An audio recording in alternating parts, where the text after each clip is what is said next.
mulai? Halo Sobat PPKS, ketemu lagi dengan Jeng Popi. Udah lama nih kita nggak ketemu ya. Pada kangen nggak? Pada kesempatan kali ini, kita agak berbeda nih. Biasanya Jeng Popi pakai boot kuning dan main ke kebun.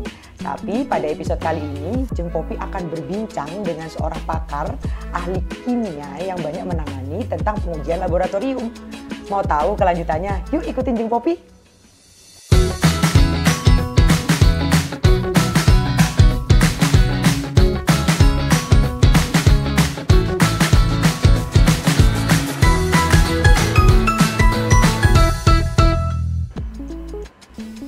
Oh iya, harus pakai jas lab kita ya. Nah, Sobat PPKS, saat ini Jeng Popi sudah berada di Laboratorium Biomolekuler Pusat Penelitian Kelapa Sawit Unit Bogor. Hari ini kita akan ketemu seorang pakar, seorang dokter ahli kimia yang banyak menangani terkait analisa laboratorium. Topik apa yang kita bahas pada kesempatan kali ini? Topiknya cukup menarik karena terkait identifikasi kesehatan atau kesuburan tanah. Kenapa itu menjadi topik yang sangat penting? Karena jika kita melihat di lapangan, ternyata topik kesehatan tanah ini sangat berhubungan dengan kejadian penyakit. Apalagi penyakit tular tanah, khususnya Ganoderma. Siapakah pakar yang akan kita temui? Yaitu Ibu Dr. Irma Kresnawati. Penasaran? Yuk ikutin Jeng Popi. Halo Bu Irma. Halo Jeng Popi. Sehat Bu? Gimana kabarnya? Baik.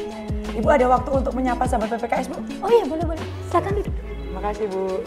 Wah sedang sibuk apa ini Bu? Mengoperasikan alat apa kalau boleh tahu Bu? Ini geldok Mbak. Geldok. Fungsinya untuk visualisasi, untuk melihat DNA atau proteinnya. Kalau ini protein, lagi ngecek zat molekulnya berapa.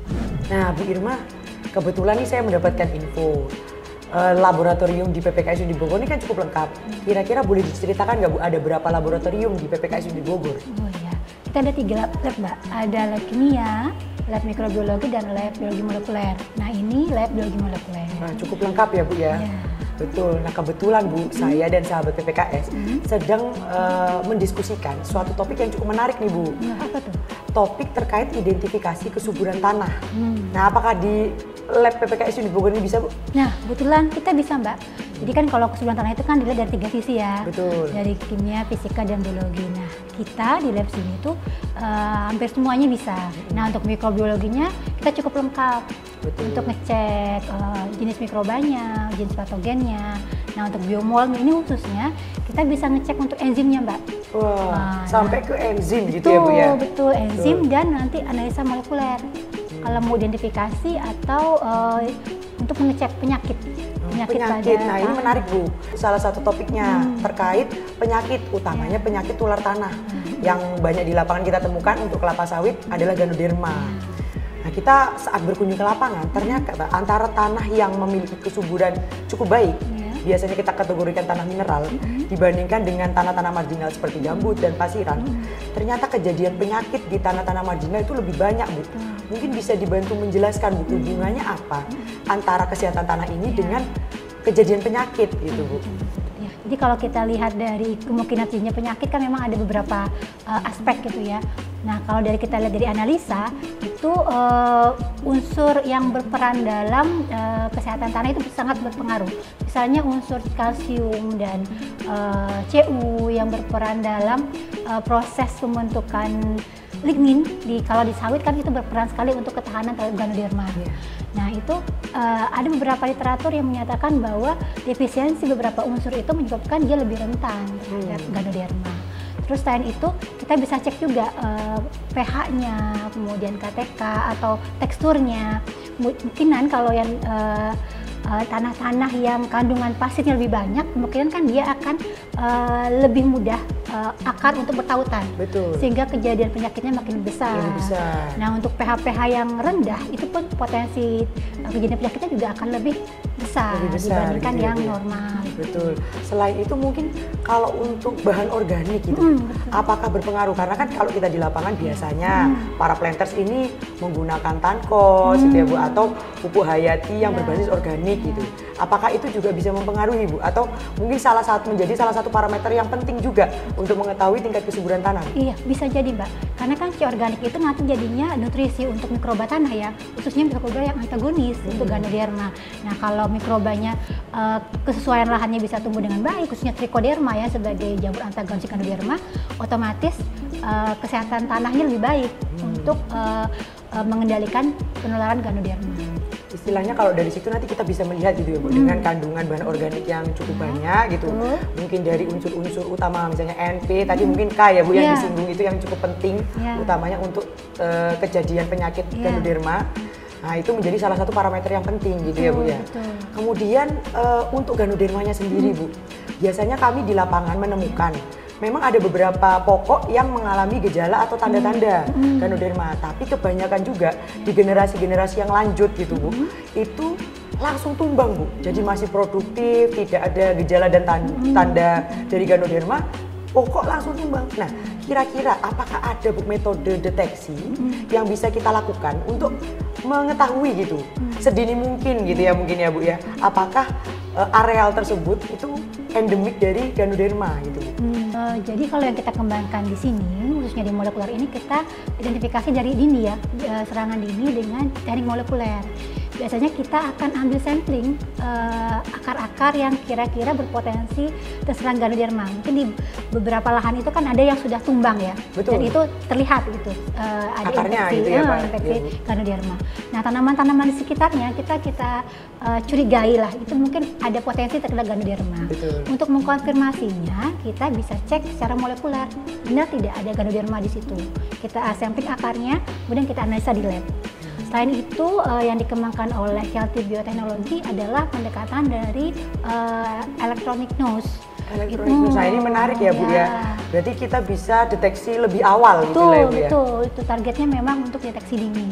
Nah, dia dasarnya atau konsepnya adalah untuk mendeteksi senyawa volatil dari tanaman itu yang dihasilkan akibat dari respon dia saat diinfeksi oleh Ganoderma.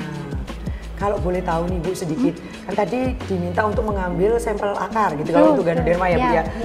Sampel akarnya itu apakah hanya sampel akar sehat atau akar sehat dan sakit, itu yang pertama Bu. Kemudian yang kedua, apakah kita perlu juga melihat namanya penyakit ular tanah gitu. Apakah kita juga perlu mengambil sampel tanah gitu Bu untuk analisanya, atau hanya cukup dengan akar saja itu? Gimana Bu? Kalau untuk akarnya yang kita ambil akar yang kira-kira sudah ada mengalami pembusukan. Kita terinfeksi gitu ya Bu ya. Kita pastikan apakah dia terinfeksi oleh Ganoderma atau hanya jamur pelakuk biasa gitu. Kemudian tadi masalah mengecek ya tanah gitu ya Bu ya. Tanahnya itu sebenarnya bisa kita lihat dari populasi Trichoderma yang ada di tanah itu. Apakah mencukupi sebagai jamur antagonis yang akan menghambat Ganoderma selain populasi Ganoderma yang ada di tanah. Betul.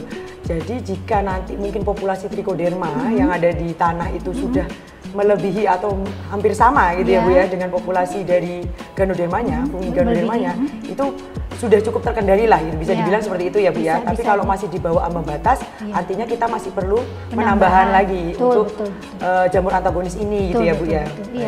Baik, ini cukup banyak Bu penjelasan terkait yang pertama terkait identifikasi kesuburan tanah gitu. Yang penting untuk mengetahui apakah lahan yang kita pakai untuk menanam kelapa sawit ini sudah cukup subur atau ternyata tidak subur gitu ya Bu ya. Kemudian yang kedua, dari sini kita bisa mengetahui tingkat kejadian penyakitnya itu akan seperti apa gitu. Kemudian yang mungkin tadi Bu terkait analisa. Nah, untuk analisa Ganoderma sendiri dan identifikasi kesuburan tanah itu bisa diujikan sampelnya ke laboratorium apa Bu dari 3 laboratorium tadi Bu? Betul, bisa ke 3 lab ini. Kalau kimia itu kita bisa lihat kesuburan tanah dari segi makro dan mikro, seperti C organik, kemudian unsur hara makro seperti N, P, K, Mg, sulfur, dan mikro seperti Zn, boron, kemudian Fe. Nah, selain itu bisa fisikanya, tekstur, pH, KTK, dan water holding capacity. Kemudian di mikrobiologi kita bisa cek tadi ya ganodermanya atau trichodermanya, di situ bisa dicek. Kemudian di biologi molekuler kita bisa cek enzim di tanah, seperti fosfatase, kemudian glukosidase. Selain itu kita bisa cek molekuler tadi yang untuk ganoderma. Memastikan ya Bu. Betul. Baik, terima kasih Bu Irma atas informasinya. Ini sudah cukup menarik ya Bu diskusi kita pada kesempatan kali ini, karena memang banyak sekali para planters dan sahabat PPKS di luar sana yang bertanya-tanya gitu Bu. Bagaimana sih cara kita mengidentifikasi gitu, baik itu kesuburan tanah atau kesehatan tanah, dan juga terkait penyakit tulang tanah atau ganoderma kita biasa jumpai di lapangan gitu Bu.